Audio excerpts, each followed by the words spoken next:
एक ज़माने की बात है। एक छोटे से गांव में एक दर्जी रहता था जिसका नाम टोक्यो था। वो शहर के लोगों के लिए कपड़े सीता और अपना गुजर बसर करता। इसके पास दूर दराज से ग्राहक आते।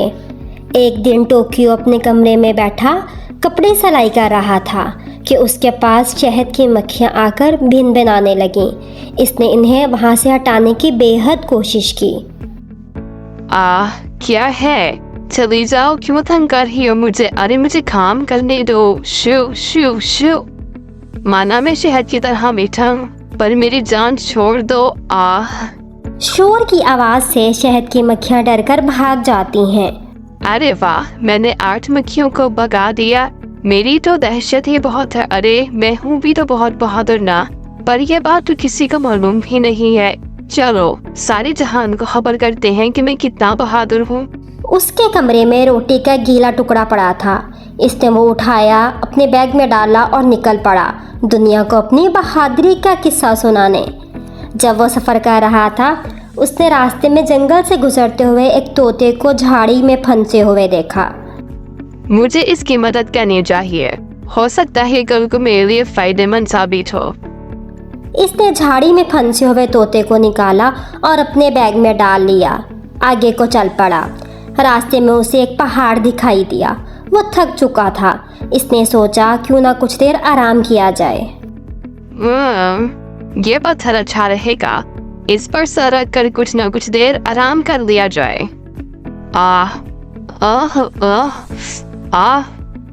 टोक्यो के पत्थर सर पर रखते ही वह पत्थर सरक गया। ध्यान देने पर मालूम हुआ कि वो तो पत्थर था ही नहीं, बल्कि वो तो एक दियो का पाँव था। अब उसके सामने खड़ा था एक दियो, बेहद लंबा और हट्टा कट्टा। अरे ये क्या है? दियो? वो पत्थर इसके पाँव का अंगूठा था, तभी इसमें से मरे हुए कुत्ते जैसी बदबू आ रही थी। अरे रे रे रे रे रे, मेरे पाँव को बदबूदार मत कहो कमबख्त इंसान, और वरना मैं तुम्हें खूब मजा चखाऊंगा। मैं इस जमीन का सबसे ताकतवर दियो हूँ। मैंने बहुत सी लड़ाइयाँ और जंगें लड़ी है और हर जंग जीती है। मेरे बारे में तुम्हें कुछ नहीं मालूम क्या? नहीं तो क्या तुम्हें मेरे बारे में कुछ मालूम है? मैंने अकेले ही आर्ट को मार भगाया था। आर्ट अकेले ही? दियो सोच में पड़ गया।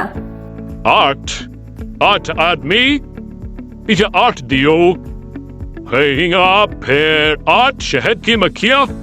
अरे मक्खियों को भगाने के लिए ये मेरे सामने फूट थोड़ी मारेगा।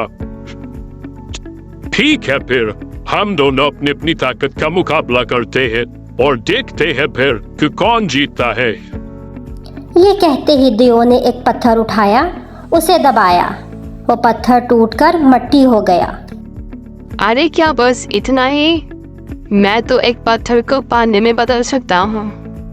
टोक्यो ने अपने बैग से गीला रोटी का टुकड़ा निकाला। इसने यह काम इतनी चालाकी से किया कि दियो वो रोटी का टुकड़ा देख ही ना सका। रोटी का टुकड़ा दबाने पर इसके हाथ से पानी बहकर नीचे गिरने लगा। दियो तो हैरान परेशान रह गया। इसने इस वाक़ये को हकीकत ही जाना। अरे वाह, चलो एक और इम्तिहान रखते हैं। तुम इस पत्थर को कितनी दूर फेंक सकते हो? इसने एक पत्थर उठाया और उसे दूर हवा में फेंक दिया।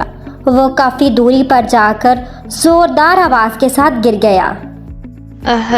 यह तो सबसे आसान काम है जो तुमने किया है अभी। इसने अपने बैग में हाथ डाला, इस तोते को निकाला और इसे अच्छे से अपने हाथ में छुपा लिया। इसने जब उसे फेंका तो वो तोता तो हवा में उड़ गया।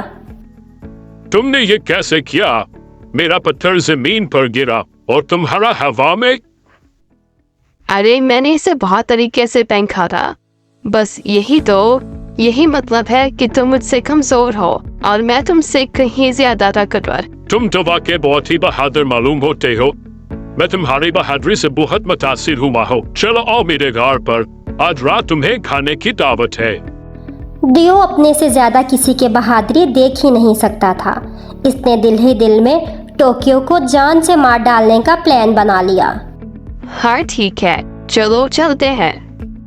इस रात दियो और टोक्यो ने मिलकर खाना खाया और टोक्यो सोने के लिए दियो के कमरे में चला गया। दियो का बिस्तर टोक्यो के लिए बहुत बड़ा था, इससे इस पर नींद ही नहीं आ रही थी। वो कमरे में एक कोने पर जाकर सो गया। आधी रात को दियो उसके कमरे में आया। बिस्तर पर चादर पड़ी देखकर उसे यही लगा कि टोक्यो इस चादर के नीचे सो रहा है। इसने लोहे के डंडे से बिस्तर को 2 टुकड़ों में तोड़ दिया। ये लो, तुम्हारा तो काम हो गया खलास। आज रात में सुकून से सोऊंगा। जब सुबह हुई, दियो खुशी खुशी अपना नाश्ता कर रहा था। तभी टोक्यो के कमरे का दरवाज़ा खुला और टोक्यो पटाख की आवाज़ के साथ कमरे से बाहर आया। गुड मॉर्निंग मिस्टर कमजोर दियो। रात मुझे बहुत अच्छी नींद आई, पर एक अफसोस के बाद तुम्हारा पलंग तो टूट गया। कल रात मैंने बहुत जोर से अंगड़ाई ली थी ना। तुम जिंदा कैसी हो? मैं ये बर्दाश्त नहीं कर सकता।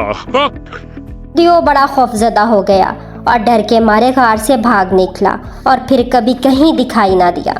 टोक्यो ने अपनी बहादुरी का सफ़र जारी रखा। सफ़र करते करते वो एक सल्तनत में जा पहुंचा और एक बाग में जाकर सो गया।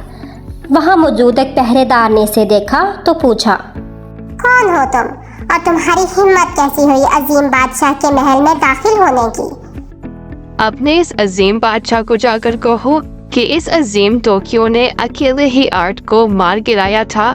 वो अजीम टोक्यो अब उनसे मिलने आया है। पहरेदार ये सुनकर टोक्यो से बहुत मुतासिर हुआ और इसे लेकर बादशाह के पास चला गया। सलाम बादशाह सलामत, मैं टोक्यो हूँ, वो अजीम शख्स जिसने अकेले ही आर्ट को निपटा दिया था। सचमुच मुझे ये सुनकर हैरत हुई। मेरी सल्तनत में 2 दियो आतम के हैं और मेरी आवाम को डराते हैं, इन्हें तंग करते हैं, जानवरों को भी छेड़ते हैं। मैं चाहता हूँ कि तुम इनके पीछे जंगल में जाओ जहाँ वो रहते हैं, इनसे लड़ाई करो और इन्हें कैद करके यहाँ ले आओ। अगर तुम ये करने में कामयाब हो गए तो तुम मेरी आधी सल्तनत के मालिक हो गए और मैं तुम्हें अपनी प्यारी बेटी का निकाह भी तुमसे कर दूंगा। जरूर, जो हुक्म बादशाह सलामत। अब मैं आपके पास खुशखबरी लेकर ही लौटूंगा।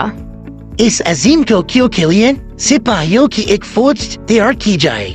नहीं, इसकी जरूरत नहीं है बादशाह सलामत, मैं अकेला ही काफी हूँ। ये कहकर वो जंगल की तरफ चल पड़ा। इसने दोनों दियो को एक दरख्त के नीचे सोए हुए देखा। वो गहरी नींद सोए हुए थे। वो एक दरख्त पर चढ़ गया जो कि सेब का दरख्त था।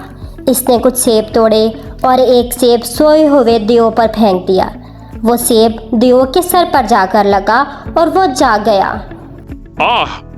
क्या तुमने मुझे अभी मारा है? क्या? तुम क्या बोल रहे हो भाई? तुम्हें दिखाई नहीं दे रहा कि मैं सोया हुआ हूँ? मैं तुम्हें क्यों मारूंगा? हाँ, तुम तो सोए हुए हो। शायद मैं ख्वाब देख रहा था। वो दोनों फिर से सो गए। टोक्यो ने फिर से एक सेब तोड़ा और दूसरे दियो के सर पर मारा। वो जाग उठा और गुस्से में आ गया। क्या तुमने मुझे मारा है? अरे नहीं, मैं तो कब से सो रहा हूँ। यहाँ तुम्हारे अलावा कौन है भला? मुझे यकीन है कि तुमने ही मुझे मारा है। दोनों दियो आपस में लड़ने लगे। तब भी टोक्यो ने दूसरी तरफ एक सेब फेंका जिससे दियो उस जानब मुतवज्जे हो गए। मेरे ख्याल से कोई वहाँ है जो हमें परेशान करने की कोशिश में है। चलो देखते हैं। जब वो दोनों दूसरे दरख्त के नीचे पहुंचे तो एक बड़ा सा पिंजरा नीचे गिरा जिसने उन्हें कैद कर लिया। दियो ने बहुत कोशिश की लेकिन वो पिंजरा अपनी जगह से ना हिला। दोनों दियों ने बहुत कोशिश की इस पिंजरे से निकलने की। भूख प्यास के मारे वो बेहोश होकर नीचे गिर गया। बादशाह सलामत, मैंने दोनों दियो को पिंजरे में कैद कर लिया है। क्या अब आप मुझे अपनी बेटी का हाथ और सल्तनत मिल सकेगी? अरे वाह अजीम टोक्यो, क्यों नहीं। इस दिन के बाद से टोक्यो आदि सल्तनत का मालिक बन गया। इसने बहुत बाइज्जत तरीके से सारी उम्र आदि सल्तनत पर हुकूमत की। कहाँ एक गरीब दर्जी और कहाँ आदि सल्तनत। टोक्यो ताकतवर नहीं था, ये इसकी बहादुरी नहीं थी जिसने उसे सल्तनत पर हुकूमत बख्शी, बल्कि ये थी इसकी दानिशमंदी और अक्लमंदी जिसने उसे हर जगह बहादुर मशहूर करवा दिया और उसने अपनी आगे की ज़िंदगी हंसी खुशी गुजारी।